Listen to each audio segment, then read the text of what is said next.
712번째 책 소개입니다. 책에서 일부 내용을 발췌하여 소개드립니다. 책 제목, 역행자 확장판, 유니버스 에디션. 저자, 자청. 출판일, 2023년 5월 29일. 상상빌더 한 줄 요약. 돈, 시간, 운명으로부터 완전한 자유를 얻자. 책 소개. 한층 더 강력한 치트키, 독해진 팩트 폭격. 50주 연속 베스트셀러 40만 독자의 삶을 바꾼 역행자 가 확장판으로 돌아왔다. 절대로 잊지 마라. 죽을 때까지 순리자로 살고 싶다면 운명과 본능의 지배에서 벗어나 경제적 자유와 행복을 쟁취하는 라이프 해킹의 비밀을 담은 책 역행자 가 50만 부 판매 돌파를 기념하며 유니버스 에디션으로 출간된다. 역행자는 2022년 5월에 출간된 직후 전국 서점 종합 베스트셀러 1위를 달성했다. 이후 2022년 8월 10만 부 판매 돌파와 페이크 에디션 출간, 2023년 5월 40만 부 판매 돌파와 확장판 출간, 2023년 10월 50만 부 판매 돌파라는 대기록을 세우며 독자들을 역행자 세계관으로 빨아들였다. 유니버스 에디션의 표지는 각도에 따라 다르게 보이는 렌티큘러 효과를 사용해 부의 피라미드로 향하는 역행자 세계관을 구현했다. 본문에는 자청이 역행자를 다시 읽으며 필기한 비하인드 스토리, 새로 추가된 정보들 뿐 아니라 독자들에게 꼭 강조하고픈 문장의 근 밑줄까지 그대로 옮겼다. 자청의 생생한 코멘터리를 그대로 옮긴 유니버스 에디션을 통해 독자들은 역행자 세계관에 한층 더 가까워질 수 있을 것이다. 저자 소개. 저자, 자청, 사업가. 30대 초반에 경제적 자유를 이룬 사업가이자 역행자 신드롬을 일으킨 베스트셀러 작가, 그리고 유튜브 크리에이터다.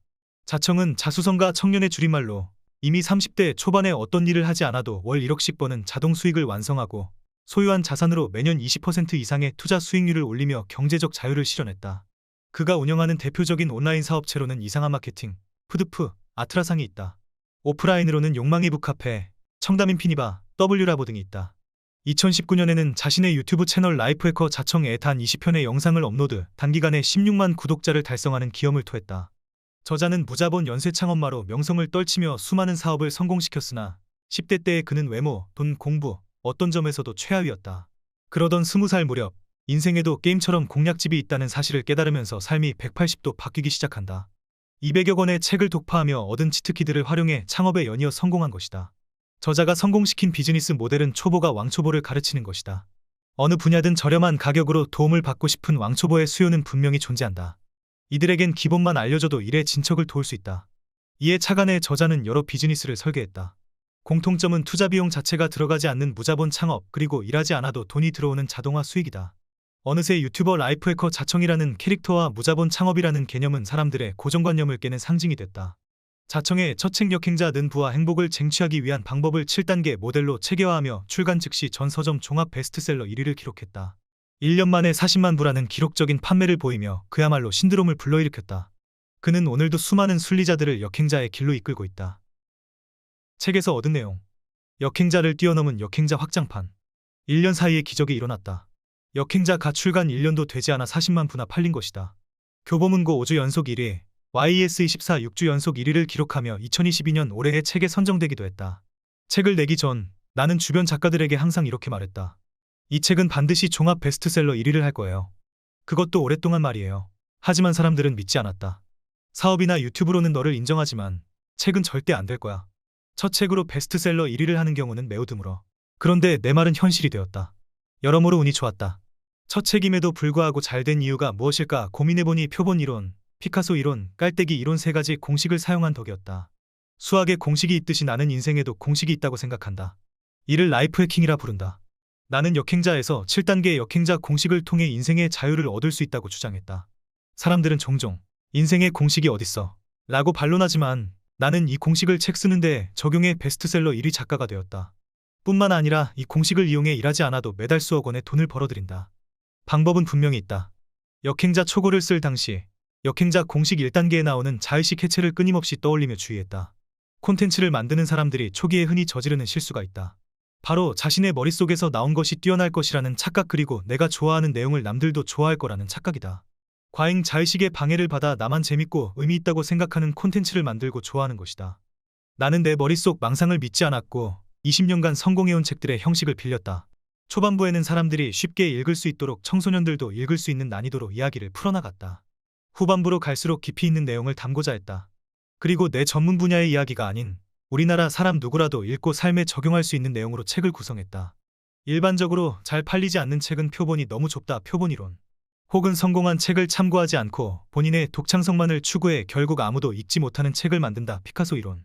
아니면 처음부터 끝까지 글의 구성이 너무 쉽거나 너무 어려워 책이 오래 팔리지 않는다. 깔때기 이론. 책 잘 파는 법 얘기만 하냐고? 이 이야기는 책 파는 법에만 국한되지 않는다. 모든 일에는 공식과 원리가 있다는 이야기다. 인생의 자유를 얻는 것도 마찬가지다. 이 책에는 인생의 자유를 얻기 위한 공식과 원리가 모두 담겨 있다. 역행자 확장판에서는 많은 것이 수정되었다. 기존 책에 비해 약 100페이지 정도 추가되었고 내 문체를 많이 살렸다. 역행자 출간 당시 분량 문제로 내가 집필했던 원고에서 100페이지 정도 삭제돼 아쉬움이 남았었다. 이번 확장판에선 이전에 삭제되었던 원고뿐 아니라 초판 이후 추가된 경험을 바탕으로 업그레이드된 내용을 담았다. 또 잘 읽히지 않는 어려운 부분을 최대한 쉽고 친절하게 풀었고 적용하기 애매한 부분은 구체적인 설명을 더하고 과제를 추가했다. 독자들이 반론할 만한 부분에는 설명을 추가해 설득력을 높였다. 아울러 이 책을 통해 역행자의 길을 함께 걷게 된 독자들의 생생한 후기와 함께 실질적인 도움을 줄 수 있는 창업 아이템 역시 보강하고자 했다. 초판에서 개인적으로 아쉬웠던 부분을 모두 보완했다고 보면 된다. 진심으로 기대해도 좋다. 95%의 인간은 타고난 운명 그대로 살아간다. 사람들은 이들을 순리자라 부른다. 5%의 인간은 본성을 거스르는 능력을 갖고 있다. 이 능력으로 인생의 자유를 얻고 경제적 자유를 누린다. 유전자, 무의식, 자의식의 꼭두각시에서 벗어난 자, 사람들은 이들을 역행자라 부른다. 농장에 있는 닭을 보라. 이들에게 자유의지가 있다고 말할 수 있을까? 이 닭은 한정된 울타리 안에서 산다. 닭은 유전자 명령에 따라 모이를 먹고 짝짓기를 하고 알을 낳고 때로는 다른 닭과 싸움도 하며 살아간다. 그리고 결국 그 닭은 치킨이 된다. 인간의 관점에서 이 닭의 운명은 태어날 때부터 정해져 있다. 닭의 활동 반경도 삶의 끝도 모두 정해져 있다. 인간의 삶도 닭과 크게 다르지 않다. 인간에게도 울타리가 있다. 이 울타리는 유전자, 무의식, 자의식으로 이루어져 있다. 이성가신 울타리는 닭처럼 인간의 운명도 정해준다. 인간은 스스로 자유의지가 있고 특별한 존재라고 생각하며 살지만 이는 모두 망상이다. 모두 같은 생각을 한다는 건 평범한 생각을 한다는 뜻이다. 평범한 생각만 하는 사람은 절대 자유를 얻을 수 없다. 울타리를 벗어나려면 어떻게 해야 할까? 당연히 울타리를 잘라버려야 한다. 마찬가지로 운명을 벗어나 진정한 자유를 얻기 위해선 유전자, 무의식, 자의식이라는 울타리를 제거해야만 한다. 이제 울타리를 어떻게 없애는데? 라는 질문이 나올 것이다. 인간의 운명을 정하는 울타리는 생각보다 질기고 억세다. 이 울타리를 끊기 위해선 아주 예리한 검이 필요하다. 바로 역행자 7단계 모델이라는 검이다. 울타리를 탈출한 순간 인간은 자유로운 사고를 할 수 있게 되고 남과 다른 특별한 삶을 살게 된다. 닭 한 마리가 스스로 단련해 호랑이도 이길 수 있는 슈퍼 닭이 되어 울타리를 끊고 나왔다고 가정해보자. 이 닭은 진정한 자유를 찾았다고 할 수 있다. 이제 이 닭의 마지막 순간은 프라이드 치킨이 아닐 것이다. 역행자 7단계 모델이라는 예리한 검으로 인간을 가둔 세계의 울타리를 잘라내고 나왔을 때 우리가 마주하는 자유는 바로 돈, 시간, 정신으로부터의 자유다. 인간이 진정한 자유를 얻게 된 것이다. 나는 쇼펜하우어를 정말 좋아하지만 인생은 고통이라는 그의 말은 틀렸다고 생각한다. 인생은 끝내주는 놀이터다. 인생에도 공략집이 있다면 3천만 원이 익명으로 입금되었습니다. 어린 시절 게임을 하다 보면 레벨 높은 아저씨들이 부러웠다. 그들은 손쉽게 몬스터를 해치우고 돈을 벌었다. 심지어는 가만히 있어도 돈이 불어났다. 비록 사이버머니였지만 어린 내 눈에는 가장 부러운 사람들이었다. 지독히 가난하고 열등했던 나에게 게임 세상은 유일한 도피처였다. 하지만 도망친 그곳에서도 부러운 사람이 있었다. 그리고 20년의 시간이 흘렀다. 나는 정말 운 좋게도 아무 일하지 않고 가만히 있어도 수억 원의 돈을 벌어들이고 있다. 지난달에는 일면식도 없는 청년 3명이 각각 1,000만 원씩 나에게 고맙다며 돈을 보냈다. 내 블로그 글을 보고 경제적 자유를 얻었다며 감사함을 표현했다. 뭔 놈의 책이 시작하자마자 돈 얘기냐고? 이게 이 책의 주제냐고? 아니다. 분명 돈은 인간에게 필수적인 요소다. 하지만 나는 이보다 더 중요한 것이 있다고 믿는다. 그건 바로 인생으로부터의 자유다. 나는 대단한 사업가도 아니고 재벌만큼 돈이 많은 것도 아니고 수재도 아니다. 하지만 나는 최하층에서부터 시작해 특별한 방식으로 완전한 자유를 얻었다. 나는 평범한 사람이 고단한 인생으로부터 완벽한 자유를 얻을 수 있는 방법을 이론화하고 싶었다. 그리고 이제 말할 수 있다. 평범한 사람이더라도 역행자 7단계 모델을 알게 되면 돈, 시간, 정신으로부터 자유를 얻을 수 있다고. 학창시절 내내 나의 인생은 세 개의 큰 벽으로 가로막혀 있었다. 공부, 돈, 외모. 학교 꼴찌이자 인생 막장인 나는 이 벽들에 갇힌 채 좀비처럼 아무 생각 없이 살아갔다. 누구를 질투해본 적도 없다. 그거 아는가? 너무 격차가 크면 질투라는 감정 자체가 생기지 않는다는 거. 나는 나 자신을 너무나 열등한 존재라 믿었다. 인생에 어떤 희망도 없었으며 죽을 때까지 월 200만 원 이상 벌 수 없을 거라 확신했다. 내 꿈은 오로지 반월공단 공장에 취직한 후 원룸에서 살며 평생 게임만 하는 삶이었다. 나는 현실이 싫었고 게임 속 세상이 너무 좋았다. 실제로 중고등학생 때는 깨어있는 시간을 모두 게임만 하며 살았다. 언젠가 TV에서 책상 앞에 무려 5기 분량의 설거지 거리를 쌓아놓고 페인처럼 게임하는 사람을 본 적이 있는가? 그게 정확히 나였다. 성인이 됐는데도 아르바이트 자리 하나 얻을 수 없었다. 문제가 있었다. 심한 여드름에 뿔테 안경, 체크무늬 셔츠. 사람 눈도 못 쳐다보는 상태였다. 그런 사회부적응자를 받아줄 사장님은 없었다. 그러던 나에게 기적이 하나 일어났다. 그전까지는 글 읽는 걸 참 싫어해서 책도 멀리하는 편이었는데 어떤 책 한 권을 읽게 되었다. 책을 집어든 이유도 참 단순했다. 인간관계에 서툴러서 사람들과 잘 어울리지 못하니 책을 읽으면 대화를 잘하게 되지 않을까 싶어서 대화법 책을 고른 것이다. 책 내용도 별다른 건 없었다. 경청의 중요성을 강조한 책이었는데 책에서 알려준 대로 사람들 얘기를 잘 들어주고 반응해주니까 점점 그들의 태도가 달라지는 게 느껴졌다. 그전까지는 나를 잘 끼워주지 않던 사람들도 자연스럽게 나랑 이야기하는 걸 좋아하기 시작했다.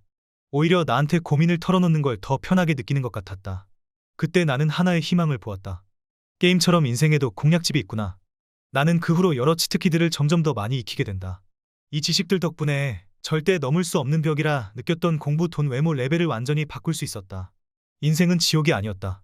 영원히 바꿀 수 없는 게 아니라 계속 레벨업할 수 있는 재미있는 게임이었다. 온라인 게임보다 더 신나는, 미치도록 재밌는 게임이었다.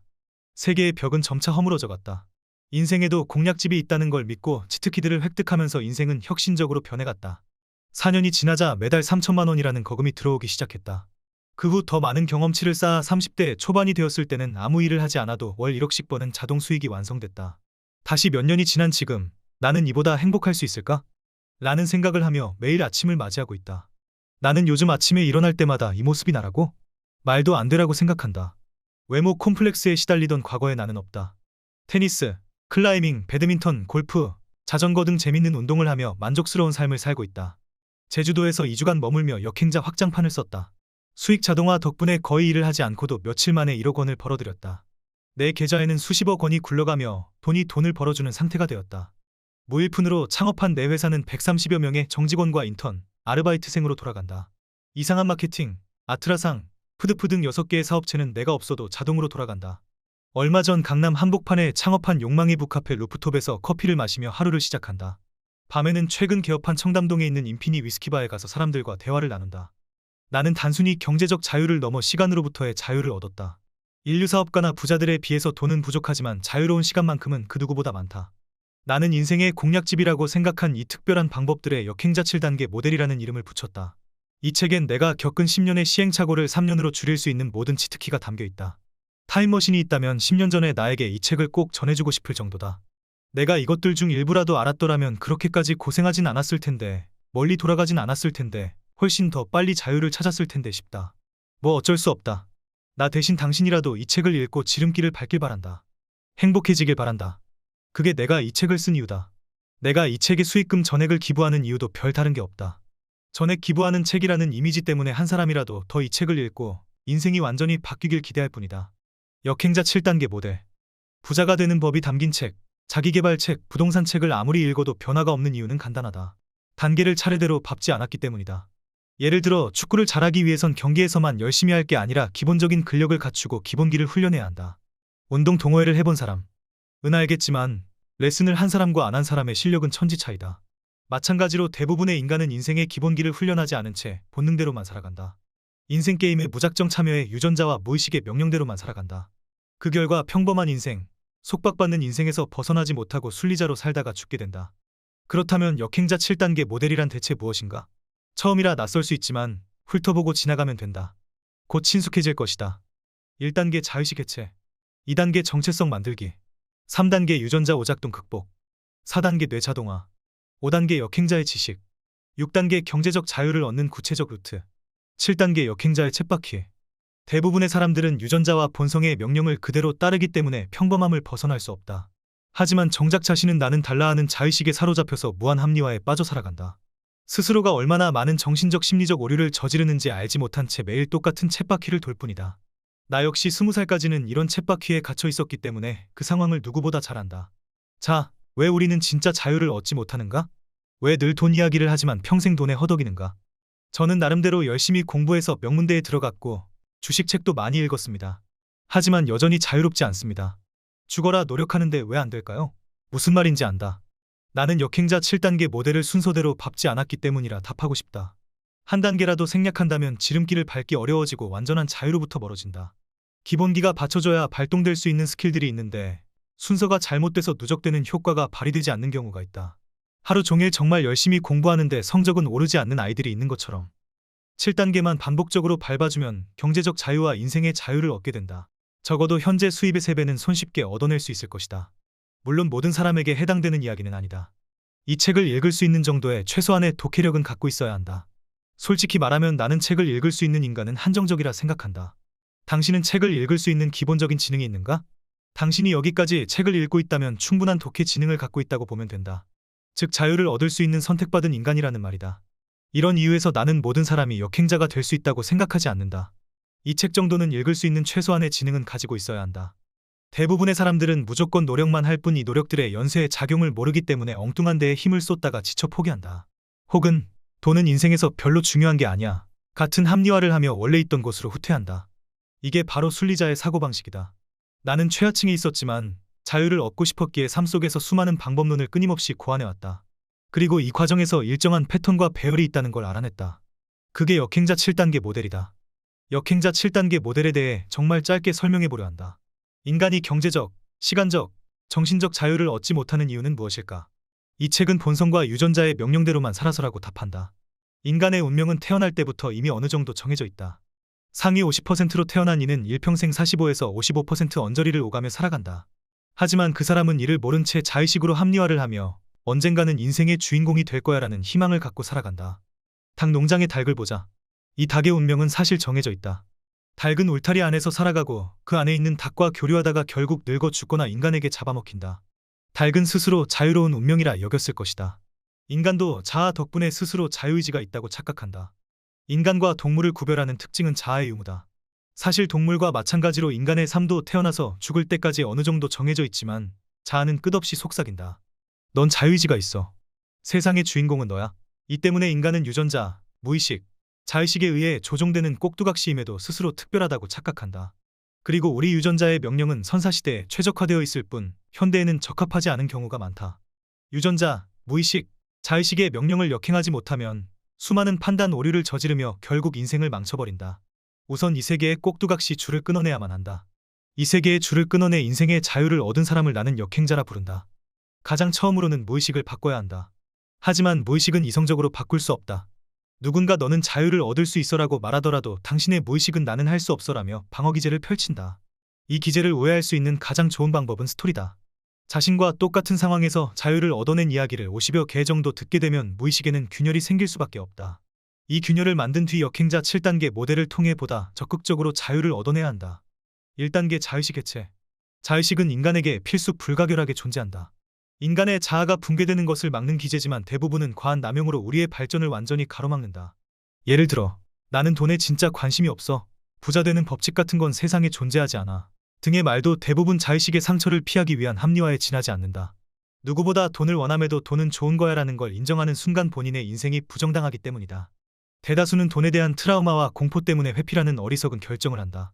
결국 이들은 투영하기를 통해 애먼 곳에 자아를 투영하여 인생을 모두 낭비해버린다. 어떤 이는 호날두 팬이라며 매일 밤 댓글에서 호날두가 최고인 이유에 대해 끊임없이 논쟁한다. 호날두의 자아를 투영한 것이다. 또 다른 이는 아무 잘못 없는 부자에게 악플을 달고 그들에 대한 유언비어를 퍼뜨리며 정의로운 사자의 자아를 투영한다. 어떤 공시생은 맛집 새벽 줄서기를 통해 1등이 되고자 하는 자아를 투영하며 시간을 버린다. 이들은 본인의 인생을 사는 게 아닌 자아를 남에게 투영하며 인생을 낭비한다. 열등감이 발동되거나 자기 합리화가 시작될 때 우리는 스스로 못남을 인정해야 한다. 타인에게 자신을 투영하며 현실에서 도망쳐선 안 된다. 그 불편한 감정으로 어떻게 자신이 발전할 수 있는가 고민할 때 인간은 한 단계 더 성장한다. 2단계 정체성 만들기. 철학자 비트겐슈타인은 언어의 한계는 세계의 한계 라는 말을 남겼다. 마찬가지로 정체성의 한계는 인간의 한계다. 가령 평범한 한국 사람이란 정체성을 가진 이가 경제적 자유에 다가갈 가능성은 0%다. 한편 한 달에 1억 벌 수 있는 사람이라는 정체성을 가진 이는 여기에 근접할 가능성을 조금이나마 갖게 된다. 이는 자신의 정체성을 마음대로 조종할 수 있다면 대단한 노력 없이도 목표에 도달할 수 있다는 뜻이다. 스스로에게 베스트셀러 작가라는 정체성을 부여한다면 정말 그 지점에 도달할 확률이 생겨난다고 할 수 있다. 물론 이렇게 정체성을 자유자재로 만드는 것은 매우 어려운 일이다. 그렇기에 이 단계에서는 정체성을 의도적으로 형성하는 방법에 대해 다룬다.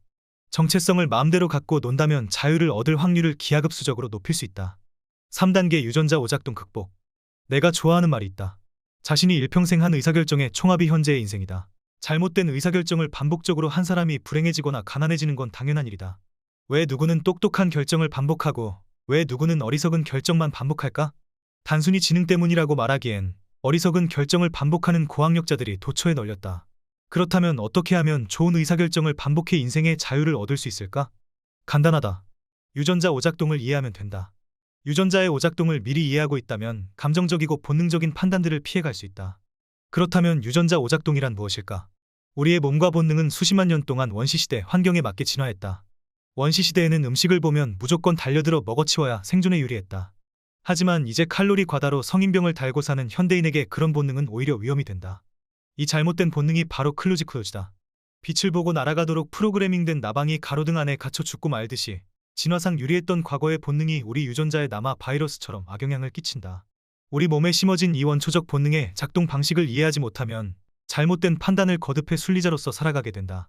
평범한 인생을 살아가거나 속박된 인생을 살 수밖에 없다. 우리는 배고프면 밥을 먹는다. 매력적인 사람을 보면 사랑에 빠진다.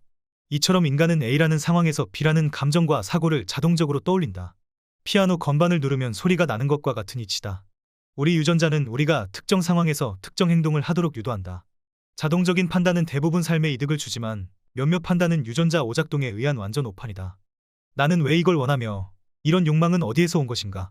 이를 미리 알고 있으면 유전자 오작동을 미연에 방지할 수 있다. 이 실수들을 하루에 한 개씩 반복적으로 잡아낸 사람의 인생은 완전히 달라진다. 2에서 3년이 지났을 때는 순리자들을 크게 앞서갈 수 있다. 4단계 뇌자동화. 앞의 방법들로 본능의 꼭두각시 끈을 잘라냈다 하더라도 머리가 안 좋으면 자유를 얻을 수가 없다. 독해력이 떨어지면 이 책을 봐도 무슨 말인지 알 수 없고 5에서 6단계의 지식과 방법론을 흡수할 수 없다.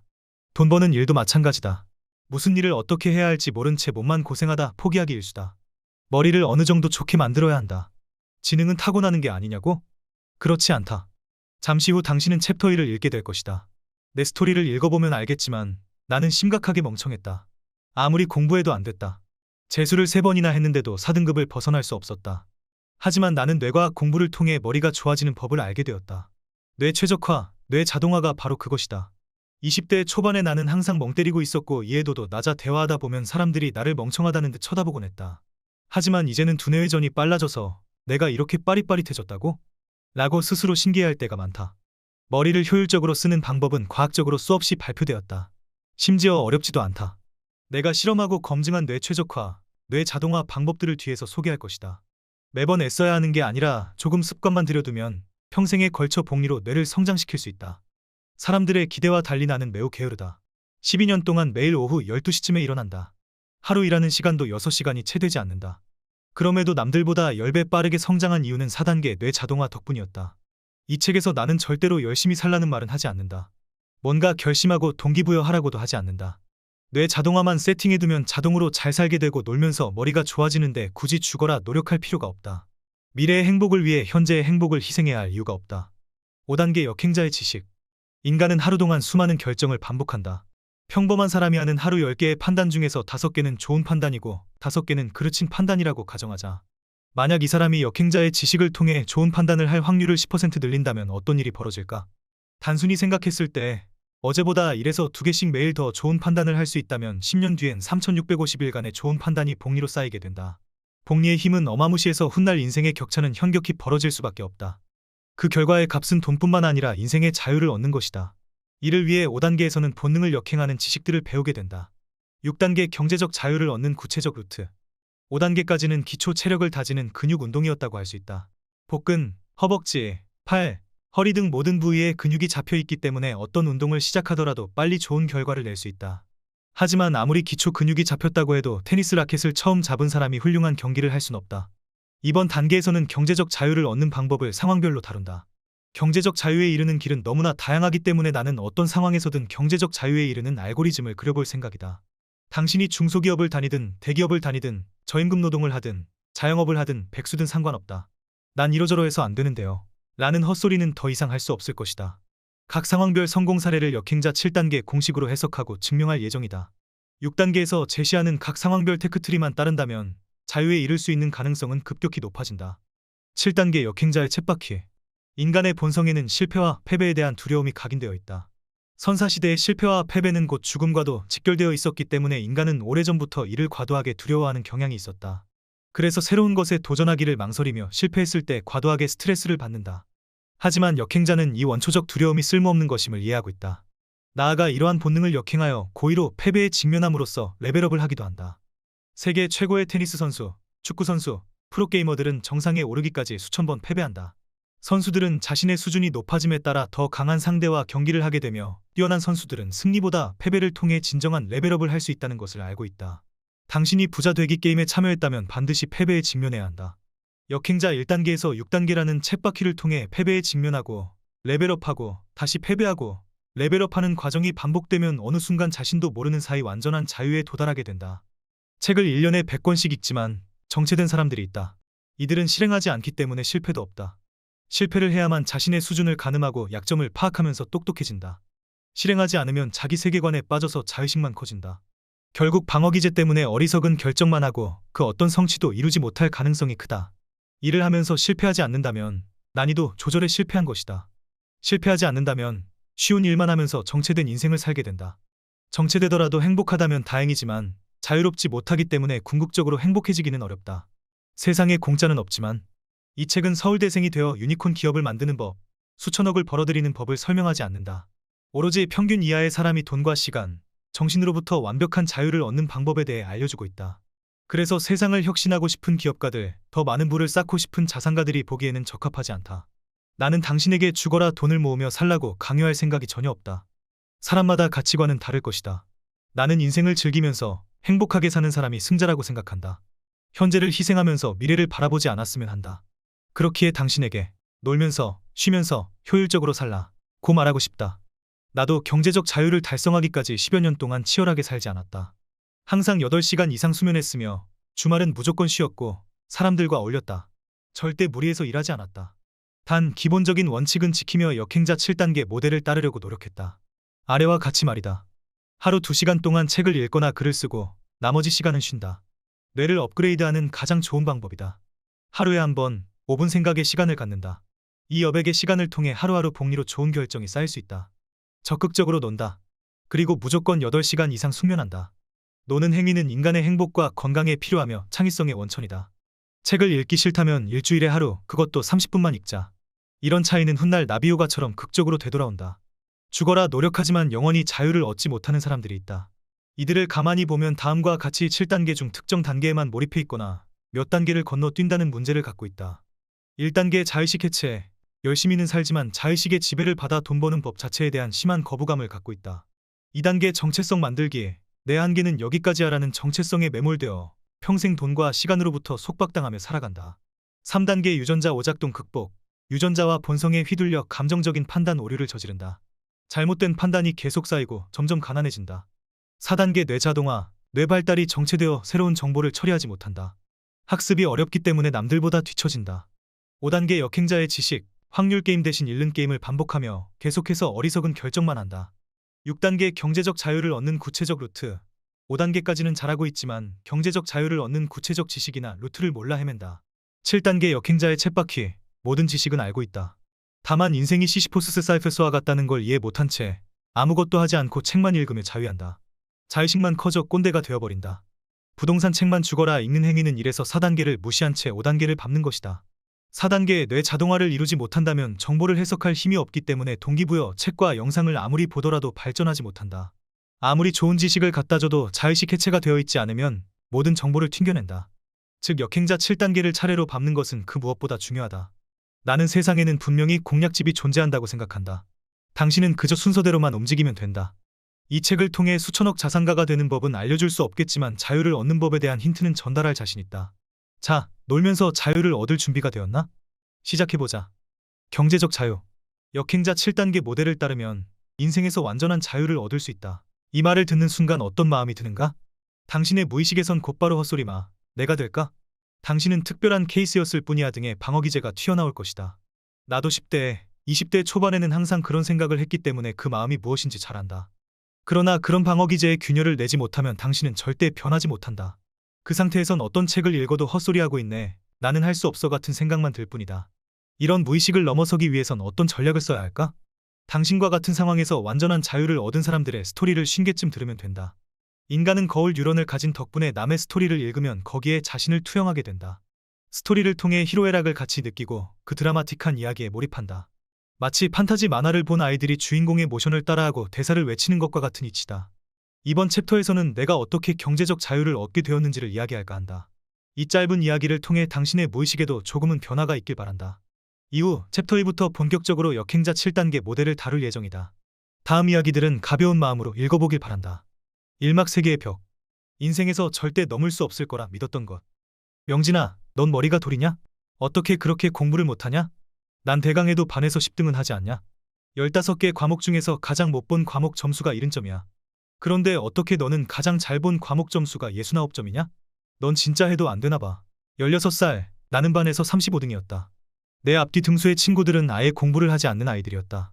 하지만 나는 나름 밤새며 벼락치기로 공부를 했는데 꼴찌에 가깝다니 이해할 수 없었다. 학교라는 세상에서 나는 가장 열등한 사람이었다. 이런 일이 반복되니 나는 뭘 해도 안 되라는 좌절감을 달고 살았다. 친구들은 넌 대체 잘하는 게 뭐냐? 라고 놀리기 일쑤였다. 이 즈음 나를 더 큰 슬픔에 밀어 넣는 일이 생겼다. 짝사랑하던 여자 K가 있었는데 그 아이의 무리에서 뽑은 우리 반에서 가장 혐오스러운 남자 1등이 내가 된 것이다. 학창시절 나와 짝이 된 여학생들은 울음을 터뜨리곤 했다. 그런 일을 자주 겪어왔음에도 혐오남 1위는 꽤나 충격적이었다. 공부 못하고 못생기기만 한 게 아니라 돈도 없었다. 나는 안산에서 가장 안 좋은 동네, 친척이 우리를 가엾게 여겨서 빌려준 빌라에 살았다. 그거 아는가? 아파트와 달리 낡은 빌라는 보일러를 틀지 않으면 바닥이 동상에 걸릴 만큼 얼음장처럼 차갑다. 우리 집이 그랬다. 집 안에서도 양말 없이 지낸다는 건 상상할 수 없었다. 잠을 잘 때에는 몇 겹씩 옷을 껴입고 양말을 신고 점퍼까지 입어야만 했다. 옷을 껴입은 갑갑함보다도 누워있는데 입김이 나올 때의 느낌이 참 지옥 같았다. 따뜻한 물이 나오지 않아 한 달 내내 씻지 못하자 학교에서는 스멜이라는 별명이 붙었다. 어머니는 빚 독촉을 해오는 친척들에게 울며 사정하는 게 일상이었다.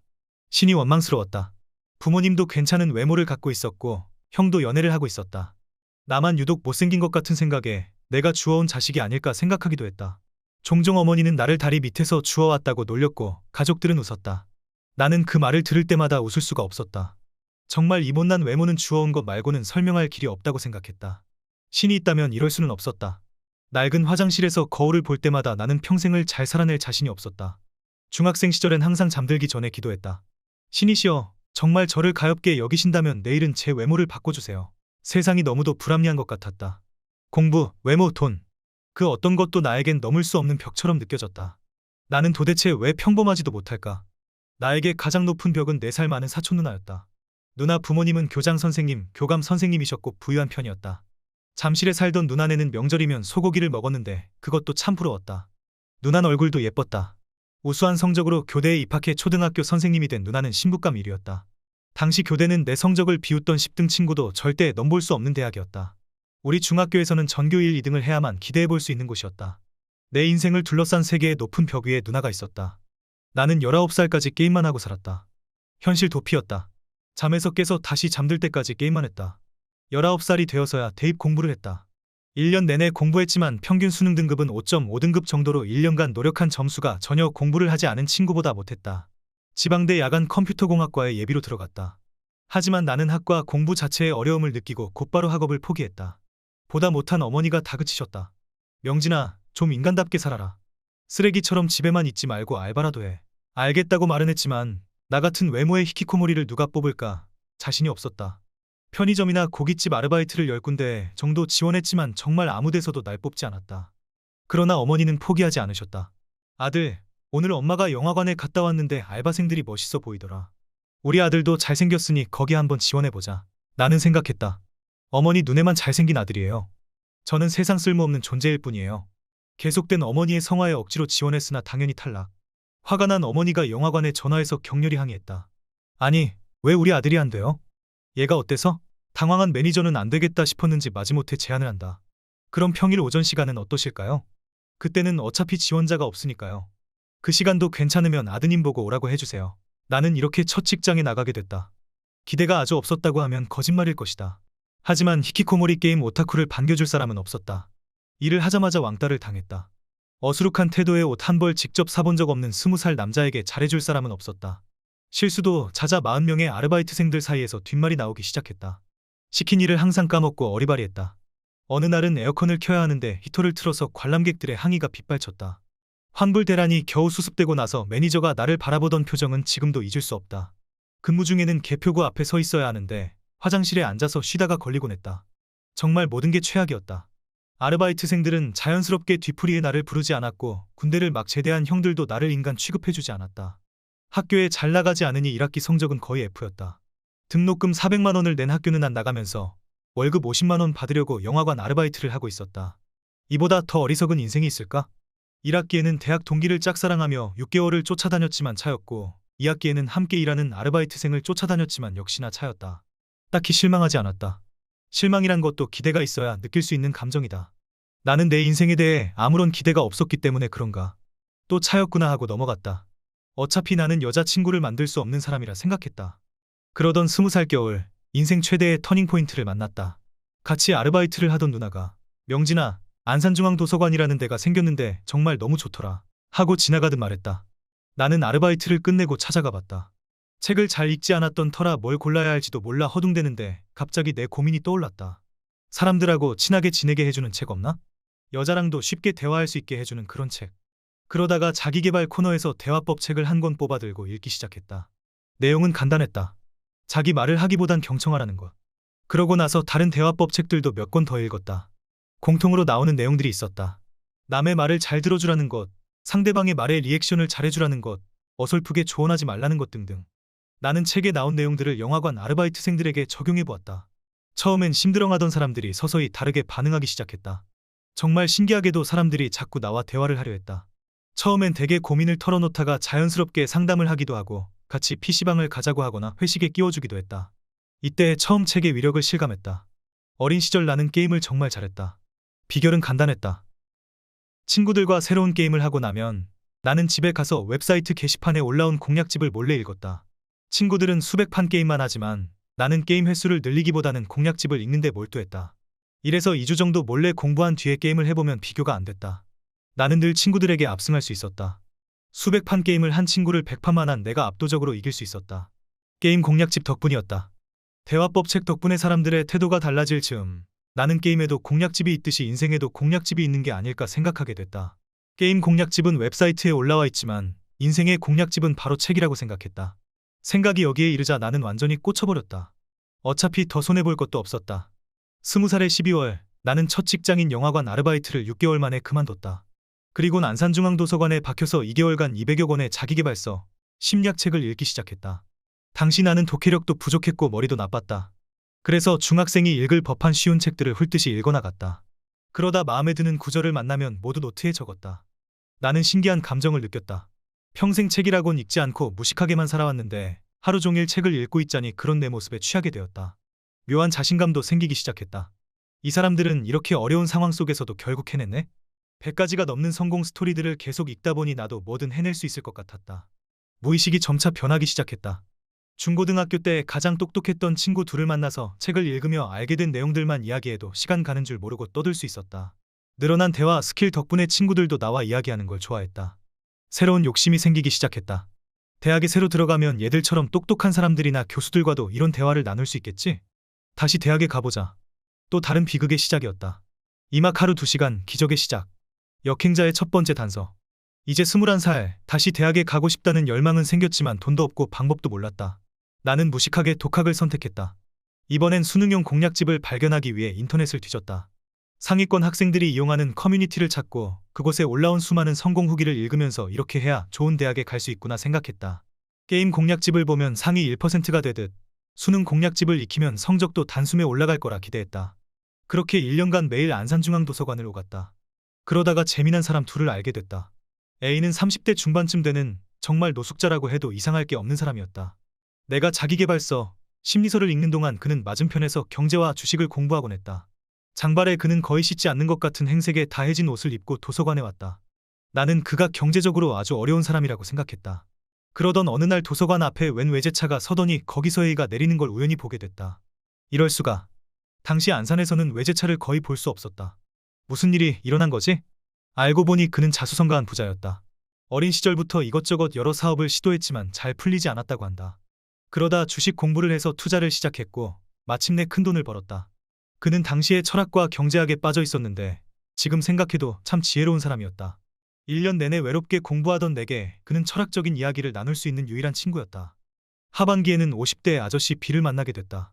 어느 날 도서관 옆자리에 뚱뚱한 아저씨가 앉았는데 갑자기 나에게 시끄럽게 하지 말라며 핀잔을 줬다.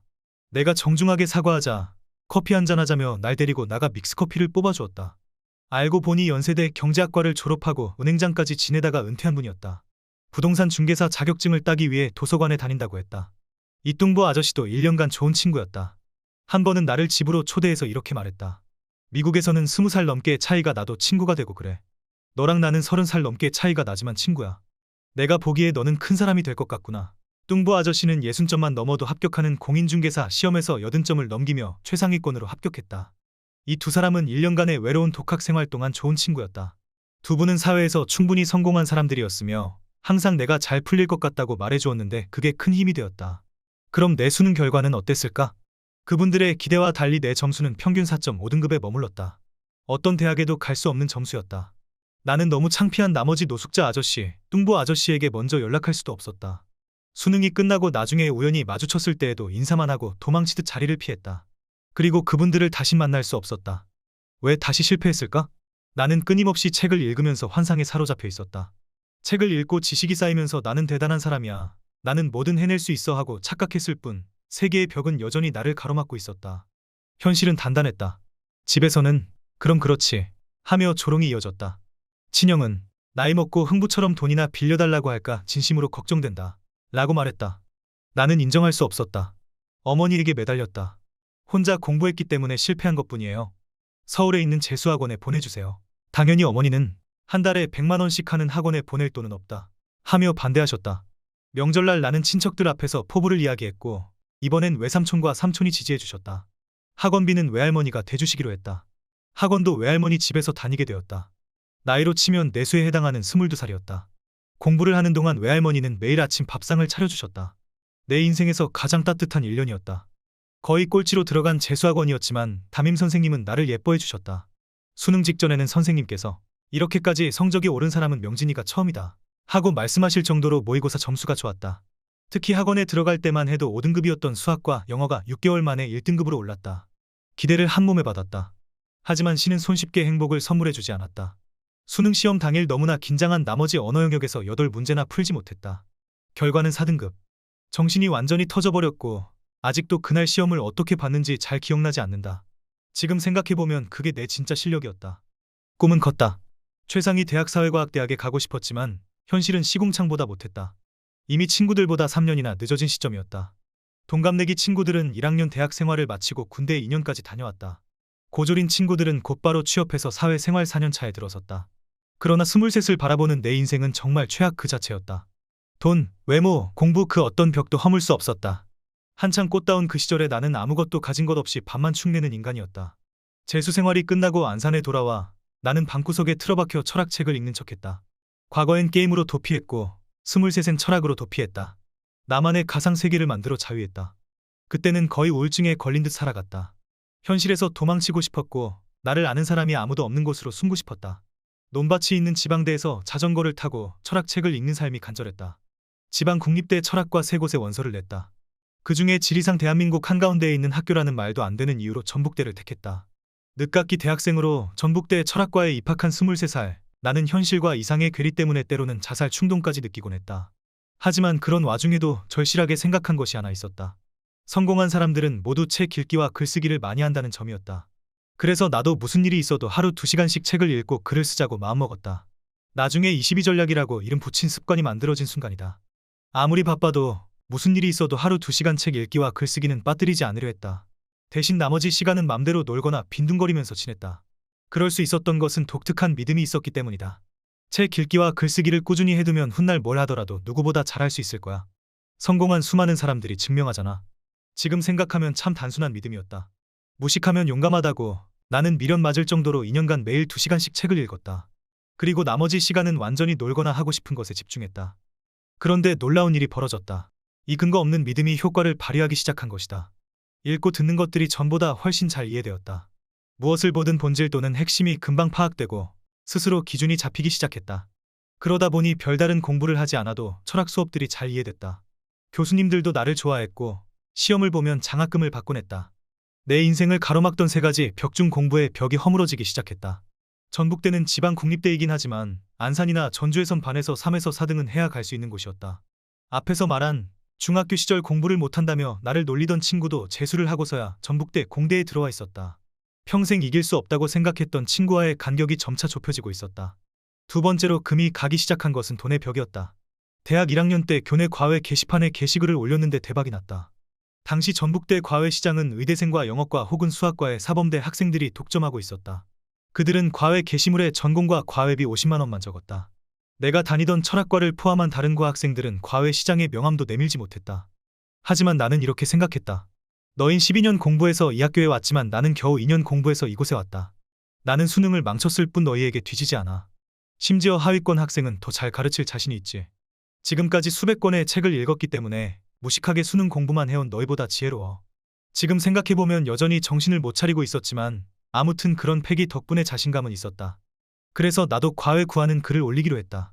특이하게 하위권 전문 과외라고 제목을 달고 그동안 내가 얼마나 공부를 못했는지, 그러나 어떻게 영어와 수학 등급을 끌어올렸는지 구체적인 스토리와 방법을 적었다. 그러자 놀랍게도 전화가 빗발쳤다. 그때 이후 대학 다니는 내내 과외비로 매달 150에서 200만 원을 벌 수 있었다. 시급 3,000원의 영화관 아르바이트생 때와 비교하면 7배나 오른 임금이었다. 첫 과외를 구했던 날, 자전거를 타고 집으로 돌아오던 밤길을 잊을 수가 없다. 주황색 가로등과 달빛이 나를 반겨주는 듯했고 처음으로 세상이 나에게 손을 내민 것 같은 기분이 들었다. 예전에 영화관 아르바이트를 할 때는 5,000원짜리 김치찌개를 먹지 못했다. 2시간을 일해야 김치찌개를 먹을 수 있었기 때문에 항상 삼각김밥으로 때우곤 했다.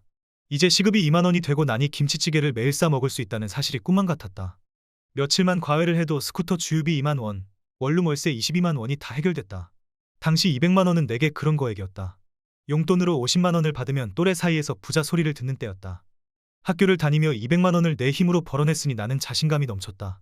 삶의 밸런스가 자리를 잡기 시작했다. 마지막 벽이었던 외모에서도 큰 변화가 일어났다. 당시 나는 중학교 동창 지한이와 함께 살고 있었다. 중학생 때는 별로 친하지 않았지만 책을 잔뜩 읽던 21살에 만난 지한이는 정말 대단하다고 느껴졌다. 이제까지 몇백억대 넘게 성공한 사람들을 수도 없이 만나봤지만 아직 지한이만 한 천재는 거의 보지 못했을 정도다. 우리는 영혼의 단짝이 되었고 매일 철학과 예술에 대해 토론하곤 했다. 내가 전북대에 입학하자 지한이는 서울의 학교를 휴학하고 전주에와 함께 지냈다. 훗날 첫 사업의 동업자가 되기도 한 지한이는 꾀죄죄했던 나와 달리 멋진 친구였다. 학창시절 반장을 도맡아 할 정도로 인기가 있었고 머리도 좋았다. 문학과 영화에 대한 조예도 깊어 나에겐 스승이자 우상 같은 존재였다. 그러던 어느 날 잠에 빠져 있는데 누군가 나를 빤히 쳐다보는 느낌이 들었다. 지한이었다. 나는 소름이 끼쳐 지한아, 무슨 일이야? 하고 물었다. 그러자 지한이는 일단 자. 이따 저녁에 얘기하자. 는 말을 남기고 잠을 청했다. 다음날 내내 지한이가 무슨 말을 할지 신경이 쓰였다. 방을 치우지 않아서 화났나? 그런데 저녁에 마주한 지한이는 의외의 말을 했다. 밤새 너에 대해 고민했어. 너는 뛰어난 점이 많은 앤데 내가 널 너무 방치한 것 같아. 이제 내 말대로 해. 옷, 헤어스타일, 안경, 피부, 신발까지 다 바꿀 거야. 야, 과외로 모은 돈 얼마나 되냐? 당장 객사거리에 있는 지오다노에 가자. 나는 깜짝 놀란 나머지 이런 소리를 했다. 지한아, 근데 지오다노면 바지 5만 원씩 하는데 아냐? 너무 비싸. 난 그냥 만 원짜리 바지면 되는데. 지한이는 단호했다. 헛소리 말고 그냥 따라와. 사막 배수의 진. 1만 9천 원이 입금되었습니다. 그날 지한이는 쇼핑을 가기 전 이렇게 호언장담했다. 철학과에서 가장 괜찮은 남자가 누구냐는 질문에 명진이 너라는 말이 나올 수 있게 해줄게. 물론 나는 믿지 않았다. 어려서부터 고등학교에 다닐 때까지 나는 반에서 가장 못생긴 사람이라고 생각했기 때문이다. 앞에 사진을 보라. 이성에게도 늘 거절만 당했다. 20살 때 2번, 대학에 와서도 2번 거절을 당한 시점이었다. 말이 되는 이야기인가? 생각했다. 하지만 지한이는 집요했다. 그리고 나에게 지금부터 피부 관리를 위해 탄수화물을 줄여. 이 신발 절대 신지 마. 알았지? 앞으로 내가 골라주는 스타일만 신어. 잠깐 멈춰봐. 안경 벗어. 남자는 안경 안 쓰는 게 나아. 야, 여자랑 말할 땐 절대 그렇게 주눅 들면 안 돼. 그리고 철학 얘기 같은 거 하지 마. 라며 구체적인 지침을 내려주었다. 지안이는 입는 것, 먹는 것, 말하는 것 거의 모두를 뜯어고쳤다. 거꾸로 말하면 나는 정말 여자들이 싫어할 만한 짓은 다 하고 있었다는 뜻이기도 했다. 지안이의 약속 이후 나의 삶은 완전히 달라졌다. 거울을 볼 때마다 이게 나라고? 믿을 수 없어. 를 연발하게 됐다. 그전까지 단 한 번도 사람들이 나를 좋아한다고 느낀 적이 없었지만 이때부터는 넘치도록 많은 사랑을 받기 시작한다. 이상형을 만나는데 무리가 없어졌고 인기가 높아졌다. 지안이의 말이 현실로 실현되며 외모라는 마지막 벽이 허물어지기 시작했다. 그렇게 사람다운 꼴을 갖춰갈 때쯤 갑자기 지안이와 멀어지게 되었다. 지안이가 스쿠터를 타다가 다리를 크게 다쳐 다시 집으로 올라가게 된 것이다. 나는 갑자기 혼자가 됐다. 하지만 지안이의 가르침들을 잘 따랐다. 다음 해에는 첫 연애를 시작했고 그 뒤로도 몇 번의 연애를 하게 되었다. 그리고 여느 서툰 청춘들처럼 여러 시행착오를 겪었다. 불같은 사랑과 지옥 같은 고통을 경험하기도 했다. 여자친구에게 이별을 통보하고 오랫동안 죄책감에 괴로워하기도 했다. 세상이 무너질 것 같은 고통을 절절하게 겪으면서 사랑의 쓴맛을 제대로 경험했다. 이 감정들은 훗날 사업 아이템을 정하는데 결정적인 역할을 했다. 이때가 2010년, 내 나이 24살이었다. 애초 철학과에 지원할 때 나는 철학이 행복을 가져다 주지 않을까 기대했다. 하지만 대학에 와서 본 철학과 교수님들은 행복해 보이지 않았다. 대학 내 정치적인 문제로 갈등을 빚거나 시간 강사를 대하는 모습을 보면 평범한 사람들과 다를 바 없었다. 전공 수업에서도 행복해지는 법 같은 건 따로 가르치지 않았다. 인식론, 형이상학, 가치론 등 굉장히 전문화된 지식들만 배웠다. 철학에 실망을 느낀 나는 몇 년 전까지 열심히 공부하던 심리학을 다시 파고들었고 심리학과 전공 수업도 들었다. 그런데 최신 이론들이 전혀 반영돼 있지 않고 옛 이론을 답습하는 것 같았다. 강의 수준도 실망스러웠다. 점차 대학에서 배울 게 별로 많지 않을지도 모른다는 생각에 이르렀다. 4년 전 겨울처럼 24살의 나는 다시 도서관에 처박혀 2달 내리 책만 읽어댔다. 사람의 행복에서 아주 중요한 요소는 좋은 짝을 만나는 것이라는 신념도 이때 생겼다. 그해 겨울 다리를 회복한 지안이를 다시 만나서 많은 이야기를 나눴다. 떨어져 있던 1년간 각자 새로운 경험을 통해 우리의 문제를 자각하게 되었다. 우리는 서로 똑똑하다 자유했지만 다 뜬구름 잡는 얘기였을 뿐이야. 현실적으로 우리는 돈을 벌어야 해. 나 다리 부러졌을 때 사실 돈이 없었어. 병실 옆자리에 손가락이 잘린 동네 건달이 들어와 난동을 피웠어. 그런데 그 사람도 돈이 없어 고민하고 있더라고. 그 사람이나 나나 수술비가 없었지. 그때 이런 생각이 들더라고. 내가 이 건달이랑 정말 다를까? 몸을 다쳐도 수술비가 없으면 똑같이 이런 처지가 되는데도 우리의 대화는 한 방향을 향해 나아가고 있었다. 나와 지안이는 영화 소셜 네트워크를 떠올렸다. 그전까지 사업이란 적어도 몇 억씩 투자금이 들거나 큰 사무실에서 시작해야만 하는 무서운 것인 줄로만 알았다. 그런데 그 영화를 보면서 돈이 전혀 없어도 사업이 가능하다는 걸 깨닫게 되었다. 영화 속 페이스북 창업자들은 기숙사, 창고 등에서 돈 한 푼 들이지 않고 사업을 시작했다. 우리도 그럴 수 있을 것 같았다. 아니, 그것 말고는 달리 뾰족한 수도 없었다. 그때 지안이가 결정적인 아이디어를 냈다. 명진아, 내가 그동안 심리학을 많이 공부했으니까 이별 상담 사업을 해보면 어떨까? 사무실 빌리지 말고 온라인으로 말이야. 너는 상담 공부를 해봐. 나는 웹사이트 만드는 방법을 공부해볼게. 같이 해보자. 나는 호기롭게 대답했다. 그래, 그동안 공부한 지식이면 거의 모든 남녀 문제를 해결할 수 있어. 애인이랑 헤어졌던 애들도 내가 상담해준 뒤로 다시 잘 만나고 있잖아. 그래, 이걸 한번 팔아보자. 딱 월 50만 원씩만 벌어보는 거야. 나도 이제 과외 지겨워. 이렇게 매일 스쿠터 타고 다니다 동상 걸릴 것 같아. 방학 동안 딱 월 50만 원 수익 프로젝트를 해보자. 그리고 나도 얼마 전에 블로그 마케팅 공부하다가 시험 삼아 무한도전 관련 글을 썼더니 조회수가 3만 넘게 나왔어. 그동안 네이버 지식인 활동 많이 해서 계급도 높으니까 그것도 활용할 수 있을 거야. 돈 한 푼 안 들이고 광고할 수도 있어. 우리는 배수의 진을 쳤다. 나는 모든 과외를 그만두었다. 그리고 지안이와 합숙을 시작했다. 앞서 말했듯이 그동안 2년간 2시간씩 책 읽기와 글쓰기를 놓지 않았다. 새로운 걸 받아들이고 본질적인 것들을 찾아 연결하는데 최적화된 상태였다. 우리는 2개월간 각자 최선을 다해 사업을 준비했다. 지안이는 웹사이트 제작을 공부했고 나는 마케팅과 심리학을 봤다. 사업과 마케팅 분야는 전혀 몰랐기 때문에 책을 30권 정도 쌓아두고 읽어나갔다. 역행자 7단계 모델 같은 건 아직 없었지만 모르는 분야에 들어갈 때 책을 20권쯤 읽으면 남들보다 훨씬 빨리 목표에 도달할 수 있다는 확신이 있었다. 게다가 이제는 2개월 후 창업이라는 구체적인 목표를 떠올리며 책을 읽어나가는 상황이었다. 한 장 한 장 읽을 때마다 아이디어들이 샘솟았다. 나는 이별했거나 연애 고민이 있었을 때 어떻게 했지? 그래, 헤어진 여자친구 있는 법을 검색했었어. 그 검색어로 네이버 지식인 작업을 하고 블로그를 써두자. 나와 같은 고민을 하는 사람들은 이 키워드로 검색할 거야. 블로그나 지식인을 타고 온 사람들이 우리를 신뢰하게 하려면 전문성을 보여줘야 해. 특히 칼럼이 중요해. 칼럼에서 완벽한 전문성을 보여주면 돼. 2년 넘게 단련해온 글 솜씨를 발휘하자. 후기가 있어야 한다. 후기가 없으면 나라도 믿지 않을 거야. 대학 때 내가 연애 상담해서 잘 되었던 친구들에게 진솔한 후기를 남겨달라고 해야지. 그리고 또 내가 괴로울 때 했던 일이 뭐였지? 고민 상담을 해주는 네이버 카페에 들어가 봤었지. 그럼 거기에도 칼럼을 쓰자. 단, 절대 상업적인 냄새가 나면 안 돼. 읽는 사람에게 진짜 도움이 될 만한 정보를 주는 거야. 일단 그래야 신뢰가 쌓여.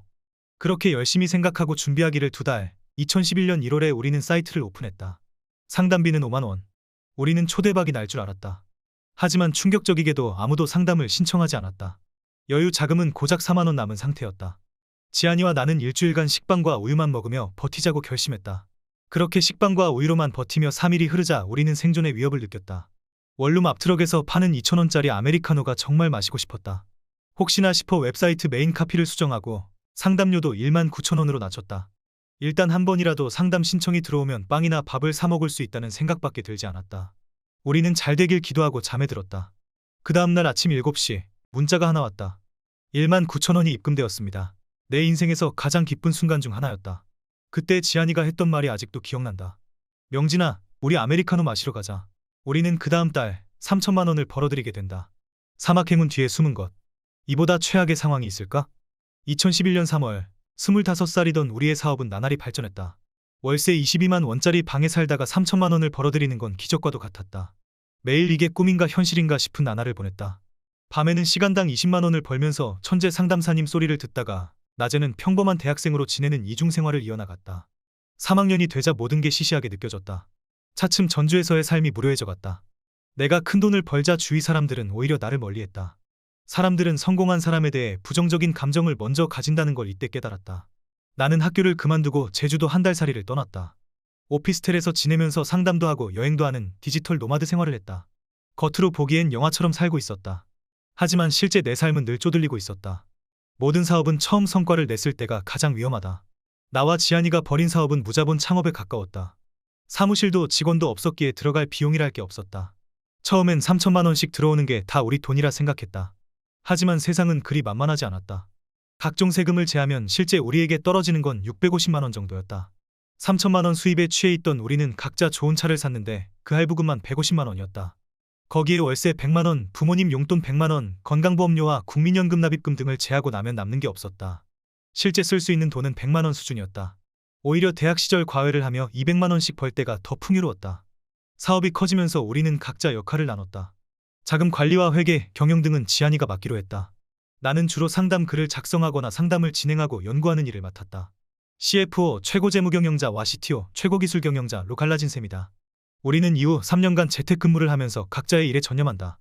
나는 나대로 그 업계에서 전설적인 인물이 되었고 수많은 상담 사례를 바탕으로 이론을 정립해 재회심리학이란 걸 만들게 되었다. 소문이 나면서 인기가 치솟았다. 나에게 상담을 받으려면 1에서 2개월은 기다려야 했다. 상담 폭주 때문에 상담 제안을 거는 일이 잦아졌고 제안을 푸는 날이면 수백 개의 상담 글이 올라왔다. 나는 3년간 매일 5에서 7건의 상담을 하면서 전문가로 거듭나게 되었다. 그러면 이별과 재회에 관한 상담은 어떻게 이루어지는가? 내가 하는 일이 궁금할 수 있으니 간단히 요약해보겠다. 고민을 가진 내담자가 상담 사연을 작성한다. 나는 사연을 읽고 둘의 상황을 심리학적으로 분석한다. 연애 상대의 심리를 파악하고 그에게 해야 하는 액션을 구체적으로 제시한다. 문자 한 번으로 매달리게 만들거나 재회 가능성이 높은 상태를 만드는 게 목표다. 재회 확률이 30% 미만인 경우엔 환불을 권유한다. 대부분의 케이스가 문자 한 번만 보낼 수 있는 상황이다. 단 한 문장으로 상대의 감정을 완전히 뒤흔들어야 한다. 상대를 슬프게 할 메시지를 보낼 수도 있고 악몽을 꿀 정도로 충격적인 메시지를 보낼 수도 있다. 내담자가 메시지를 보내고 나면 상대방에게서 연락이 오거나 상대가 매달릴 수 있다. 이때 어떻게 해야 하는지 구체적인 액션 방안을 내담자에게 알려준다. 아울러 상대의 심리 변화를 설명해준다. 이때 수많은 사례를 듣고 겪으면서 나는 어느새 인간 심리 분석과 심리 시뮬레이션 전문가로 거듭났다. 5에서 10쪽에 이르는 상담 사연을 매일 5에서 6건씩 읽어야 했다. 30분 정도 고민하여 창의적인 해결책을 만들어내야 했다. 끝없이 통찰력을 요하는 작업이었기에 자려고 누워서도 독창적인 해법을 연구했다. 덕분에 문제 해결 능력이 많이 향상되었다. 세상에는 안 풀리는 문제보다 고민하면 풀리는 문제가 훨씬 많다는 걸 깨달았다. 이런 깨달음과 적극적인 두뇌 사용은 이후 다른 창업에서 다시 중요한 자산이 된다. 이처럼 전문성은 나날이 발전해갔지만 사업 자체는 3년간 정체되어 있었다. 서로에 대한 불만도 쌓여갔다. 지한이는 내가 경영상 고충을 모른다고 생각했다. 나는 나대로 이런 불만이 생겼다. 사업을 시작하자마자 월 3천씩 벌었는데 어떻게 3년간 매출이 그대로지? 그리고 실제 고객을 상대하는 건 나 혼자인데 왜 650만 원만 받아야 하지? 사업 구조도 마케팅도 맨 처음과 똑같으니 사업이 더 커지지 않는 게 아닐까? 이걸 경영이라고 할 수가 있나? 겉으로는 사이가 좋아 보였지만 우리는 서로에게 불만이 쌓여갔다. 나는 사업을 공격적으로 펼치길 바랐지만 지한이는 보수적으로 하길 원했다.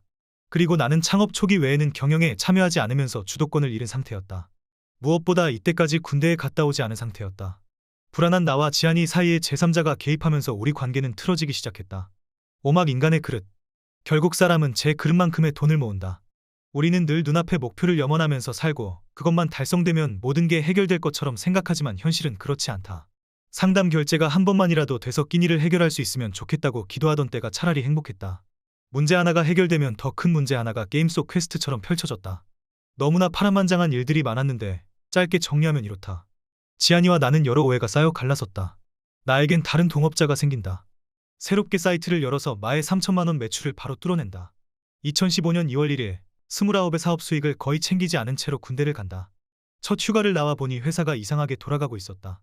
동업자와 직원들이 나를 배신한 정황을 포착. 두 번째 휴가를 나와 결국 모든 사업을 정리한다. 스트레스 때문에 강직 성척취염이라는 난치병을 얻고 군 병원에 입원하여 6개월간 누워 지냈다. 이렇게 내 사업 초기는 정말 아군의 연속이었다.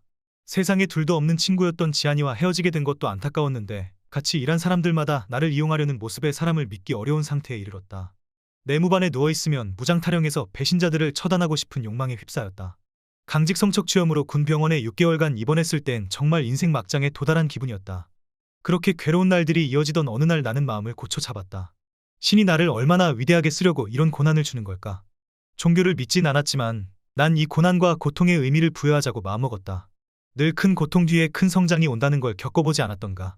난 이 비참한 처지가 어쩌면 단련의 계기가 될 수도 있겠다고 생각했다. 아니, 그렇게 생각하기로 했다. 이렇게 병원에 있게 돼서 하루 종일 책만 읽을 수 있는 환경이 마련된 것은 신이 주신 기회다. 난 정말 운이 좋다. 나는 항상 고난이 있을 때마다 책을 읽으며 성장하지 않았나. 군병원에 누워있는 이 시간은 내 인생의 황금기가 될 거다. 고양시의 군병원에 입원한 6개월 동안 나는 목발을 짚거나 휠체어를 타고 나가서 끊임없이 책을 읽었다. 그전에는 심리학과 경영학 관련 책을 읽었다면 이번엔 더 다양한 분야를 읽어야겠다고 생각했다. 어차피 사회에 나가면 또다시 일과 관련된 책을 읽을 게 뻔하니까 이런 기회에 다른 영역을 건드리고 싶었다. 그래서 세계사, 과학, 문학에 관련된 책을 읽으면서 지금까지와는 다른 방향의 뇌를 발달시키려 노력했다. 그리고 본격적으로 경영에 대해 공부하기 시작했다. 이때 읽었던 책 중 하나가 일본 최고의 부자 입문서로 알려진 부자의 그릇이다. 이 책을 읽고 나니 내게 벌어진 모든 상황들이 순식간에 이해되었다. 이 책에는 그동안 겪었던 시행착오가 스토리화되어 있었다. 이런 경험들은 나뿐만 아니라 대부분의 인간이 겪는 일이라는 걸 알게 되었다. 그동안 내가 끊임없이 화가 난 건 스스로를 대단한 사람이라고 착각했기 때문이었다. 지한이와 일을 하면서 3천만 원의 순수익을 냈지만 650만 원밖에 못 가져간 것, 다른 동업자와 일하면서 모든 재산을 잃고 사업체를 빼앗긴 것은 불운 때문이 아니었다. 그들의 문제도 아니었다. 그저 내 그릇이 작았기 때문에 물을 부어도 흘러 넘쳤던 것뿐이었다. 생각해보니 내가 잘하는 건 오직 상담뿐이었다.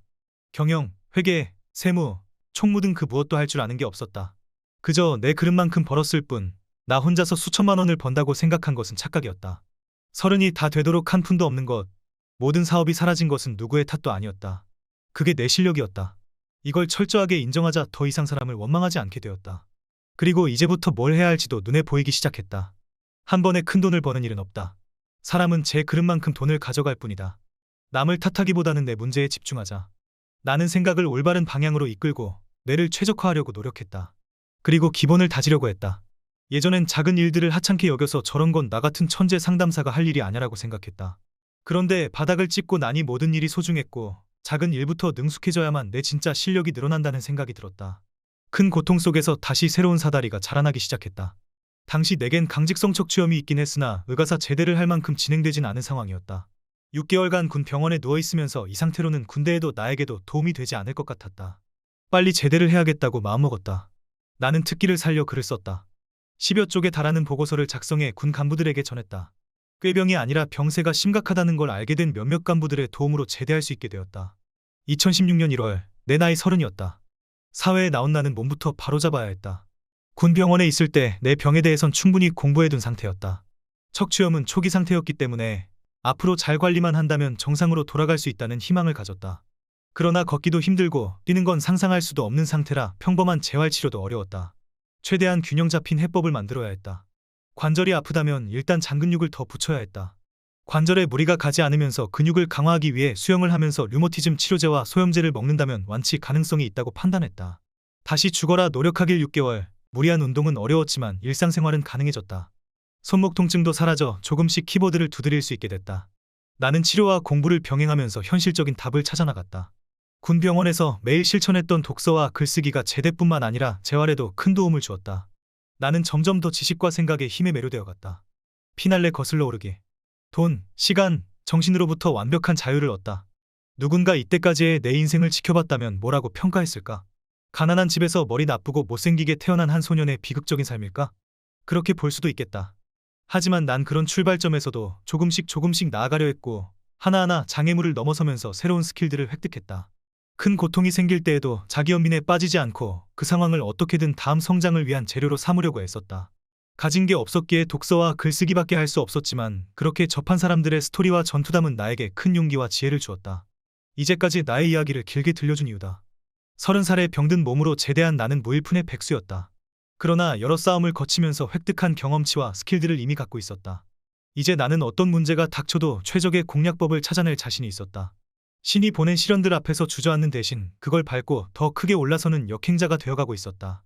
아무리 큰 시련이라도 국리의 국리를 거듭하면 늘 공략법이 있기 마련이었고 고통의 시간을 거칠수록 내 그릇은 커지고 있었다. 제대 6개월 뒤 몸이 거의 나아갈 무렵 나는 자청이 될 준비가 되어 있었다. 그 후에 어떻게 되었느냐고? 여기서부턴 많은 이들이 아는 대로다. 31. 아무 일 하지 않아도 매월 5천만 원을 버는 구조를 만들었다. 몸은 완전히 회복되어 스포츠를 즐기기 시작했다. 32. 이상한 마케팅이라는 회사를 만들었다. 33. 한 달 순수익이 8천만 원을 돌파하기 시작했다.